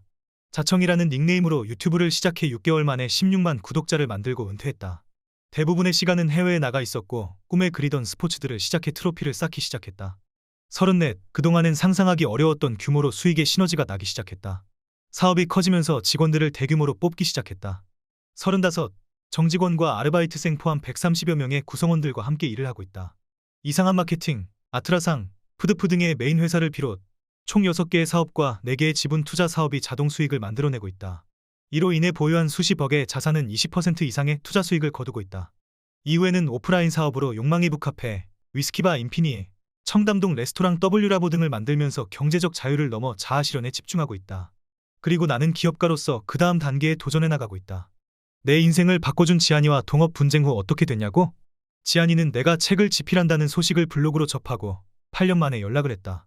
나는 8년간 지안이를 그리워했고 항상 인생 최고의 은인이라 여기며 다시 만나길 기다려왔다. 통화 후 우리는 다시 최고의 베스트 프렌드가 되어 매일 연락하며 지낸다. 지안이는 프로그램 사업으로 대박을 쳤기에 최근 나에게 많은 도움을 주고 있다. 클라이밍도 같이 즐기며 취미를 공유하는 인생의 동반자가 되었다. 이제 나는 그 무엇에도 제약받지 않는다. 그토록 나를 괴롭혀왔던 공부, 돈, 외모의 세계 벽은 아무것도 아니다. 종종 사람들은 나에게 행복하냐고 묻는다. 그럴 때마다 항상 하는 대답이 있다. 제 조건에서 불행하다면 오히려 이상한 일 아닌가요? 정말 행복합니다. 영원히 살고 싶네요. 내가 경제적 자유를 얻기까지의 이야기는 여기까지다. 왜 나의 옛 이야기로 이 책을 시작했을까? 솔직히 말하면 당신의 무의식에 균열을 내고 싶었다. 그전까지 나의 무의식은 너는 정말 열등한 인간이야. 외모, 공부, 돈 그 어떤 것도 절대 평균치에 도달할 수 없어라고 속삭였다. 앞서 언급했지만 어린 나는 강한 신념이 있었다. 나는 영원히 200만 원 이상 버는 일이 없을 거야. 평생 공장에서 150만 원씩 벌면서 원룸에 박혀 게임하며 살 거야. 하지만 성인이 되어 평생 안 읽던 책을 읽기 시작하면서 조금씩 신념이 깨지기 시작했다. 감정이입을 하면서 자수성가를 이뤄낸 사람들의 이야기를 읽다 보니 그 사람들과 나를 동일시하곤 했다. 그리고 나도 혹시나 이렇게 될 수 있는 게 아닐까? 나 같은 상황에서도 성공할 수 있는 거잖아? 방법이 있잖아? 라는 생각이 점차 들었다. 무의식의 균열이 일어난 것이다. 만약 나의 옛 이야기를 공개하지 않았다면 당신은 과거의 나처럼 다른 세상의 이야기 혹은 어차피 금수저이거나 천재의 이야기라고 치부하며 책을 덮어버렸을지 모른다. 내 이야기가 당신의 모든 것을 바꿀 순 없겠지만 조금이나마 무의식의 균열을 내는데 성공하길 바란다. 또한 이 책을 끝까지 읽지 않더라도 꼭 무의식의 균열이라는 개념만큼은 기억했으면 한다. 자, 이제부터 본격적으로 역행자 7단계 모델을 따라가 보자. 자유를 얻으러 갈 시간이다. 인생을 허비하는 특별한 방법. 자의식의 폐해에 대해 얘기한 김에 또 하나 중요한 바보짓에 대해서 말해보겠다. 바로 자의식 투영학이다. 대부분의 인간은 인생을 살면서 여러 번 타인을 롤모델로 삼는다. 어릴 때에는 엄마나 아빠, 학창시절에는 전교 1등이나 운동 잘하는 친구를 닮고 싶어 한다. 하지만 성장하면서 이런 동일시 현상은 자연스럽게 극복된다. 자아가 자리 잡고 개성이 뻗어나오면서 다른 사람과 자신을 일체화하려는 유치한 욕망은 수그러들게 마련이다. 그런데 성인이 돼서도 거기에서 벗어나지 못하는 사람들이 아주 많다. 나는 이걸 자의식 투영학이라고 부른다. 앞서 말한 자의식 과잉과 비슷하다. 모두 지나친 자의식과 모자란 자존감 때문에 생기는 일들이다. 이런 사람들은 자신을 다른 곳에 투영함으로써 인생을 낭비한다. 자신의 자아를 다른 객체에 투영해 보잘것없는 현실을 외면하는 것이다. 나는 그 누구보다 많은 운동을 하는 취미 부자다. 배드민턴, 테니스, 골프, 클라이밍, 자전거, 서핑 등에 매일 시간을 쓴다. 운동하는 시간은 하루에 고작 1시간 정도이며 운동은 창의력과 건강 등에 좋기 때문에 투자라고 생각하며 즐긴다. 내 삶의 주체는 나 자신이며 취미를 통해 부가적인 자아로 확장한다. 반대로 자의식 좀비들은 본인의 인생을 포기하고 스스로 부가적인 자아에만 몰입해 인생을 낭비한다. 종종 악플러들은 한 사람의 인생을 망치기 위해 인생을 바쳐 자료 조사를 하고 퍼나른다. 이 또한 자의식 투영의 극단적인 예다. 이제 자의식 투영의 또 다른 예들을 알아보자. 현실은 시궁창인데 밤새 게임만 하는 사람. 파티원들에게 형님, 말렙 정말 부럽습니다. 라는 말 한마디를 듣기 위해 몇백만 원씩 게임 아이템을 사고 인생을 낭비한다. 매일 인스타그램에 디저트 사진을 찍어 올리는 대학생. 언니, 여기 어디예요? 매일 이렇게 드시는데 왜 자꾸 날씬하세요? 이 한 줄의 댓글을 얻기 위해 신상 맛집을 찾아다니면서 돈과 시간을 쓴다. 주말마다 등산 가고 사이클 타느라 정작 식구들과는 시간을 보내지 않는 아저씨. 동호회에선 회장님 소리를 들으며 돈을 펑펑 쓰지만 아내와 아이들에게는 세상에서 가장 싫은 아빠다. 포털 사이트 뉴스와 게시판을 돌아다니면서 온갖 사안에 아는 척하는 방구석 평론가.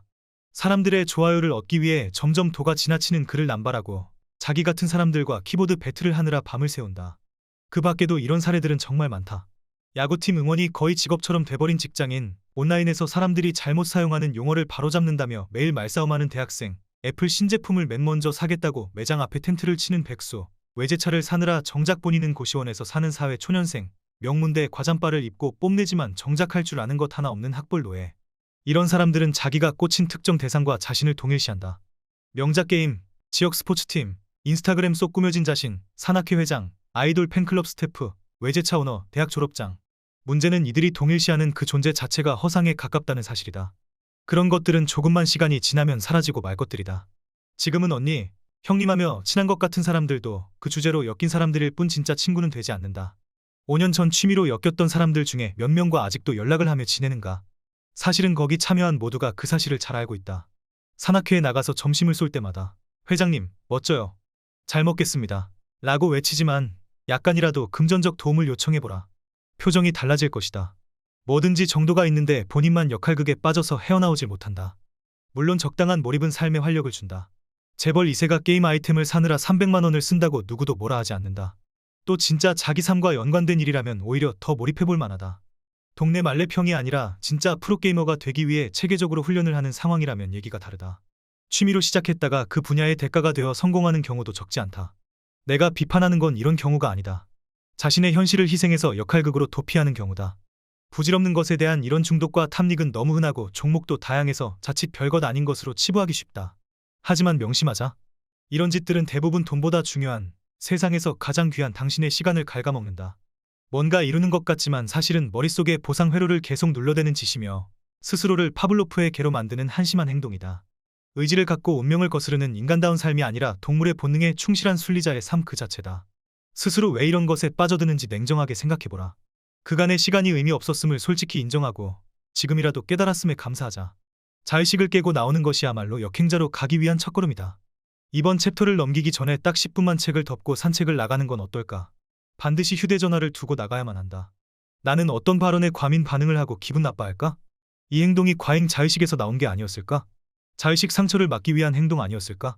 걸으면서 이러한 질문들을 곰곰이 생각해보자. 걸음은 좋은 아이디어를 도출하는 최고의 방법 중 하나다. 옹진싱크빅에서 개최한 역행자 리뷰대회에 참여해주신 분들의 이야기입니다. 단 한 번의 선택으로 일상이 180도 달라졌다. 최민혁. 안녕하세요. 제가 지하철에서부터 봤는데요. 책 읽으시는 게 멋있어서요. 혹시 연락처 좀 알 수 있을까요? 지하철에서 내려 헬스장에 가고 있었는데 한 여자분이 뛰어와 물었다. 말도 안 돼. 여자가 나한테 번호를 물어본다고? 도대체 이게 무슨 일이지? 무슨 일이 벌어진 거지? 나는 27년을 살면서 단 한 번도 여자에게 번호를 줘본 적이 없다. 빼빼 마른 멸치인데다 못생겼기 때문이다. 그런데 내가 상상도 할 수 없었던 이런 일이 두 번이나 벌어졌다. 기적이 일어났다. 아마도 9개월 전에 내린 선택이 나비 효과를 불러온 것 같다. 1년 전쯤 나는 심각한 우울증을 앓고 있었다. 시간 개념 없이 방구석에서 SNS나 유튜브를 보며 하루를 보냈다. 밥도 잘 먹지 않았다. 키가 182인데 몸무게가 60kg까지 빠졌다. 친구들도 거의 안 만났다. 현실에 참혹함이 느껴졌기 때문이다. 내 삶은 내가 어릴 때 상상하던 인생과는 너무나도 달랐다. 4년제 대학을 졸업했지만 마땅히 할 수 있는 것은 없었다. 또 잘하는 것도 없었다. 날 불러주는 곳도 없었다. 말 그대로 막장 인생으로 치닫고 있었다. SNS에는 수많은 친구들의 취업 성공담이 올라와 있었다. 그리고 동네 친한 친구들은 차를 사기 시작했다.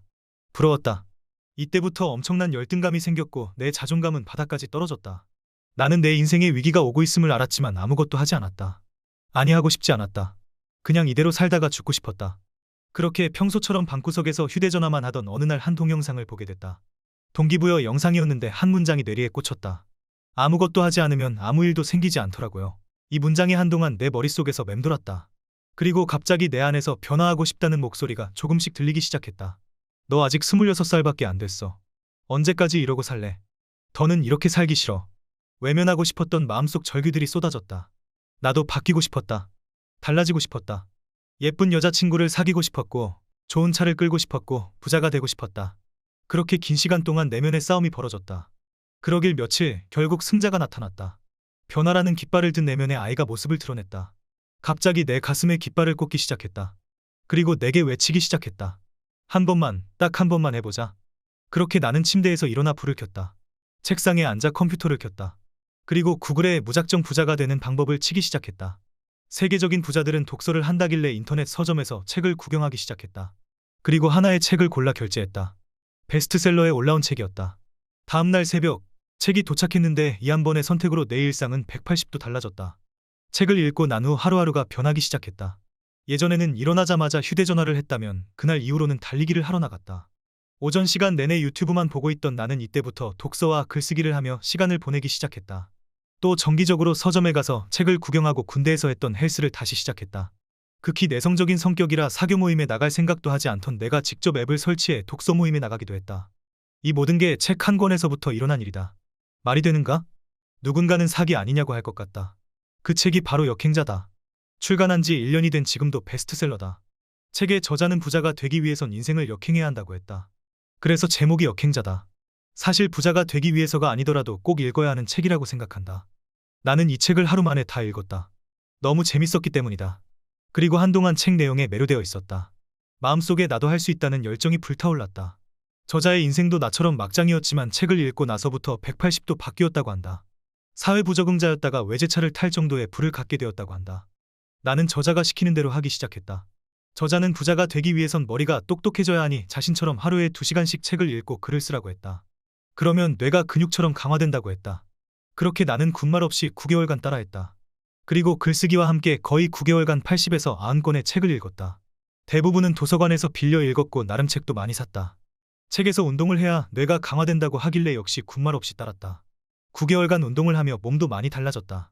유전자의 오작동을 이겨내기 위해 내성적인 성격을 이겨내려 독서 모임에 나갔다. 그런데 한 여성분이 전화번호를 물어봤다. 내게 이런 날이 오는구나. 또 최근에는 쇼츠가 유행한다는 이야기를 들었다. 이번에도 유전자의 오작동을 이겨내고 틱톡에 영상을 3개 정도 올렸다. 그런데 영상 하나가 대박났다. 올린 지 이틀 만에 조회수가 65만이 넘었고 좋아요가 2만 개가 넘었다. 또 나머지 2개도 조회수가 각각 20만이 넘었다. 하길 잘했다. 누군가는 별것도 아닌 걸로 자랑질이네 라고 할지 모르겠다. 나는 누군가에게 자랑하고 싶은 게 아니다. 책 하나로 사람이 이렇게 변화할 수도 있다는 걸 보여주고 싶었다. 그뿐이다. 이 모든 일들은 책을 읽고 불과 1년도 안 돼서 일어났다. 방구석에서 휴대전화만 하던 사람이 이렇게 달라졌다. 나도 믿기지 않는다. 물론 내가 그 당시에 내면의 싸움에서 승리한 게 큰 도움이 된 건 확실하다. 하지만 좋은 타이밍에 역행자를 읽게 된 것이 더 큰 행운이라고 생각한다. 이 생각은 변함이 없다. 만약 당시에 역행자를 만나지 못했다면 아마도 나는 다시 불을 끄고 방구석으로 돌아갔을 것이다. 그럼에도 내가 이렇게까지 바뀔 수 있었던 건 책 내용이 좋았을 뿐 아니라 저자의 인생이 내게 큰 위로와 용기를 줬기 때문이다. 그래서 내가 이렇게 달라질 수 있었다고 생각한다. 물론 아직도 부자가 되기 위해선 한참 멀었다. 헤쳐나가야 할 일들이 산더미다. 그럼에도 나는 행복하다. 내가 직접 노력하여 만들어낸 변화들이 일상 속에 긍정적인 신호탄이 되었기 때문이다. 요즘에는 마케팅에 관심이 생겨서 마케팅 공부를 할 계획을 세우고 있다. 이 글을 읽는 당신도 나처럼 달라질 수 있다. 한 번만 시도해봐라. 그 한 번이 나처럼 삶을 180도 바꿔줄지도 모른다.